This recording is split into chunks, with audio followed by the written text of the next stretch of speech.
저는 4% 정도는 얼마든지 낼 수 있을 것 같다는 생각이 듭니다. 연애. 물론 그거에 대해서 민감하게 생각하는 것도 있고, 저소득 계층도 있는 거고, 한부모 가정도 있는 거고, 그 다음에 관련해서 차상위 계층도 있는 거고, 거기는 정부가 도와줘야죠. 어쩔 수가 없습니다. 그래서 우리나라도 복지국가로 가기 위해서 그렇게 세금도 많이 걷고, 그렇게 하기 위해서 우리나라도 조금 더 노력을 해야 되는 거고, 뭐 이런 거 아닌가 하는 그런 생각을 해보는 바입니다. 저는 그렇게 생각을 합니다. 4% 충분히 낼 수 있다라고 생각을 하고 있습니다. 그래서 두 번째로는 인수위가 그린 에너지로 원자력을 포함을 시키는 그런 과정에서 유럽연합 사례를 들었습니다. 유럽이 원전을 그린 에너지로 분류를 했다라고 제가 예전 영상에서도 한번 말씀을 드린 게 있습니다. 그 영상도 한번 참고해서 한번 보셨으면 좋을 것 같고, 여하튼 인수위가 원자력을 그린 에너지로 포함을 시킨 이유 중에 첫 번째는 뭐 말도 안 되는 뭐 재생에너지의 한계가 있어가지고 포함을 시켰다라고 얘기를 하는 거고, 두 번째는 유럽연합도 그린 에너지로 분류를 했기 때문에 그래서 우리나라도 원자력을 그린 에너지로 분류를 해야 된다라고 얘기를 하고 있습니다. 근데 제가 말씀드렸던 것 같습니다. 그 전에도 우리나라가 원자력을 그린 에너지로 분류를 하고 싶어도 할 수 없는 이유에 대해서 뭐 몇 가지 말씀을 드렸던 게, 지금 생각나는 게 첫 번째, 우리나라는 인구 대비 원자력 발전소가 세계 최고입니다. 그 다음에 면적 대비, 우리나라 면적 대비 우리나라에 뭐 31개인가 있는데, 문제는 면적 대비 세계에서 최고 수준으로 있습니다. 그리고 세 번째, 가장 중요한, 폐기물을 처리할 수 있는 기술력이 없습니다.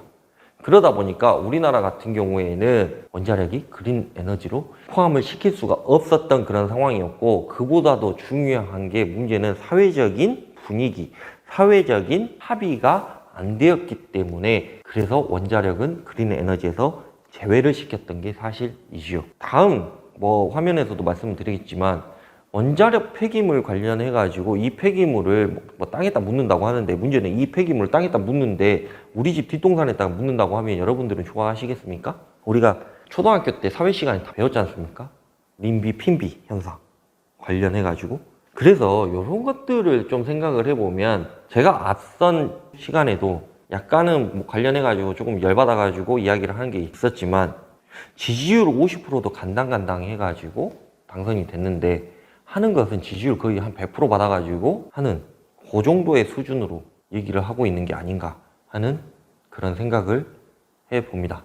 여하튼 그렇게 봐주시면 좋을 것 같고, 우리나라의 실정 다시 말씀을 드립니다. 원자력 밀집도가 가장 높은 나라입니다. 신한울 3호기, 4호기 뭐 이야기 많았죠. 신한울 3호기, 4호기. 이거는 원래부터 이전 정권부터 이거는 짓겠다라고 얘기를 했고, 지금 허가가 나 있는 상황에서 계속해서 짓고 있습니다. 그래서 짓고 있는 것은 짓되, 문제는 수명이 다한 거는 우리가 더 이상 연장하지 말자라는 그런 정책을 추진을 했고요. 정권 말미에는 요것을 다시 한번 이렇게 연장을 해서 하는 것도 생각을 해보자, 이런 얘기를 했다가 조금 문매를 맞았던 것도 사실입니다. 관련해가지고 그렇게 진행을 했었는데, 문제는 신한울 3호기, 4호기가 가동이 되면요, 울진에만 원자력 발전소가 10개가 됩니다.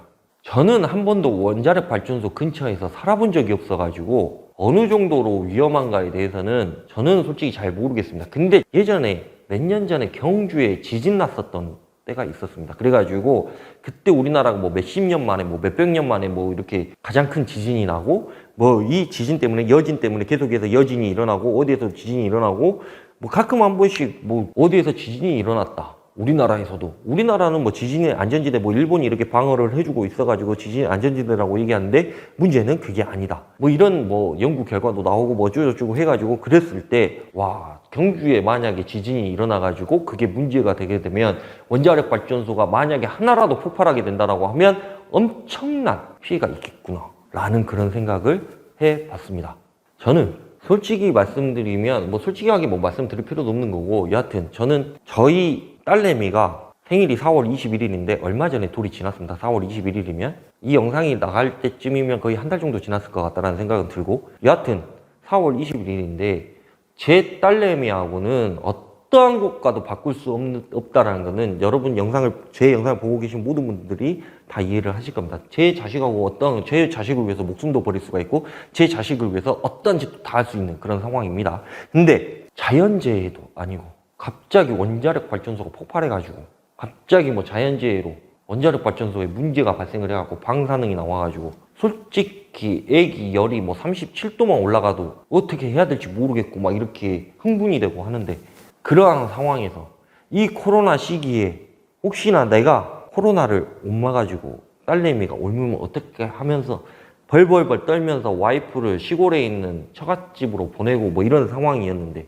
방사능이요? 저는 정말 상상도 할 수 없는 그런 상황입니다. 여러분들도 마찬가지라고 저는 생각을 합니다. 지금 당장 재생에너지로 전환을 해도 앞으로 50년은 어차피 원자력이 가장 비중이 높은 상황입니다. 전력 수급 계획을 보면요, 석탄, LNG, 뭐 원자력 관련해 가지고 지금 당장 재생에너지가 신재생에너지로 전환을 해도, 화석연료에서 신재생에너지로 전환을 해도 원자력이 가장 비중이 높은 게 사실이다라는 것을 말씀을 드립니다. 핵 폐기물은, 그러니까 원자력 발전소, 원자력 폐기물, 핵이죠. 핵 폐기물은 어디에 어떻게 처리할 것인지 정했습니까? 아직 정하지도 않았지 않습니까? 핵 폐기물, 저는 그걸 어디에다 어떻게 정리할 건지도 저는 의문입니다.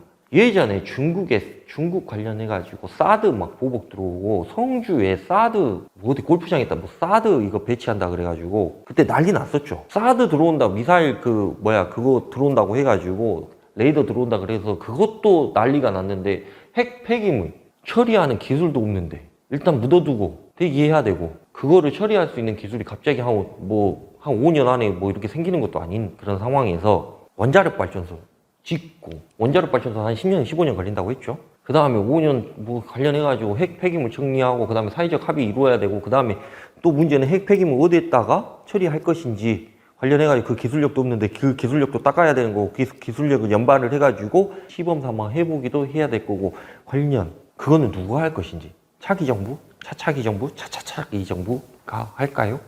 저는 솔직히 약간은 오판을 하고 있다라고 저는 생각을 하고 있습니다.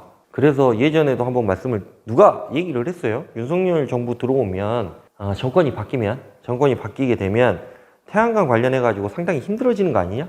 라고 했을 때 제가 재생에너지 관련해가지고 누구한테 얘기를 한 걸 빗대어서 말씀드리자면, 아직 바이든도 안 만나봤고 EU 정상들하고 이야기도 안 해봤고 G20 이런 데도 안 가봐가지고 환경 문제라든가 기후 문제라든가 신재생이라는 뭐 어떠한 거대한 사업에 대한 뭐 조금 경제 효과라든가 이런 것들을 아직 못 느껴봐서 그러지 않을까요?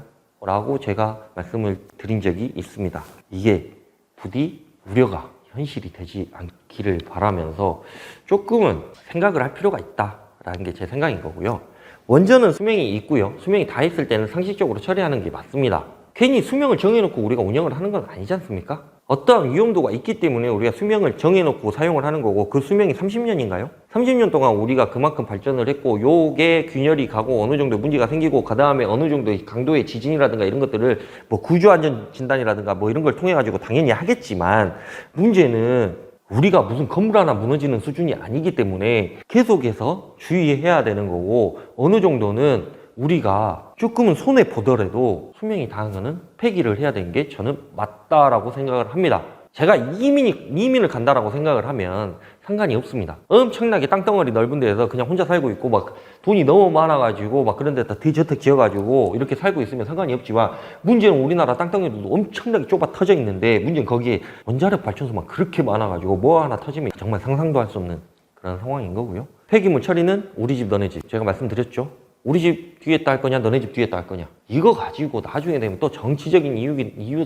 막 싸움 나오고 막 갈라치기 나오고, 이거는 정말 상상도 할 수 없는 뭐 그 정도의 수준이기 때문에 여러 가지로 생각을 해야 되는 그런 상황인 거고, 아직도 합의가 안 되어 있는 상태라는 게 더 문제입니다. 그렇게 봐주시면 될 것 같고, 한번 터지면 되돌아갈 수 없는 과거로 회귀를 한다라고 제가 말씀을 드렸죠. 그래서 후쿠시마는 자연재해이고 체르노빌은 인재라고 제가 말씀을 드렸지만, 후쿠시마나 체르노빌 아직도 지금도 후유증이 심각한 상태입니다.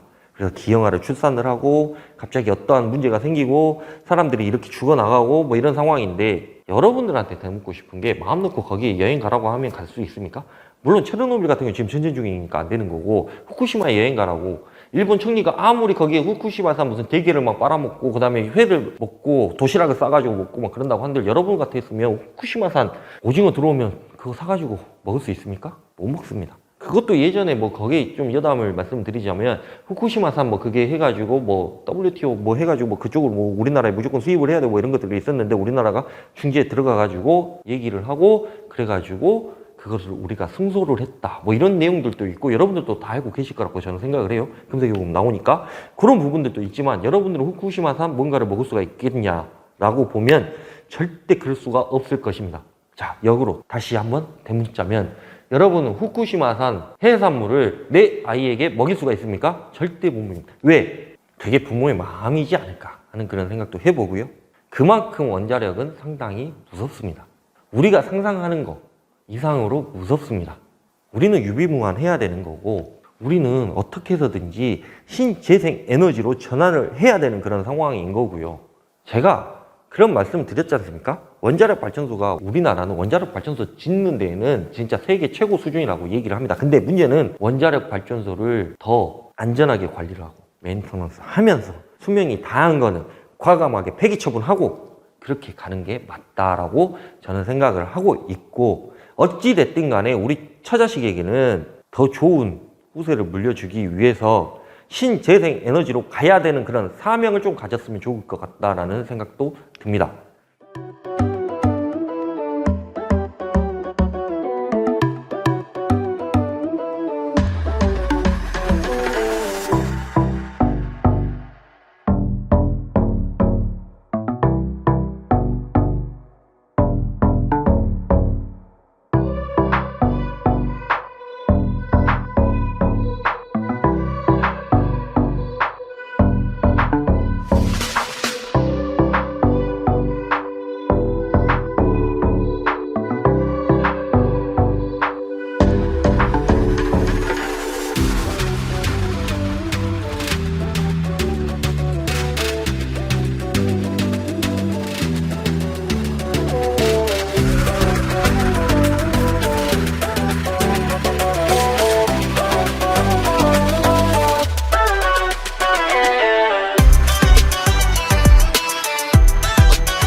그렇게 할 수 있는 기업이 과연 몇이나 될까라고 생각을 해봤을 때 여러분이 지금 이 유튜브를 보고 있는 이유일 수도 있습니다.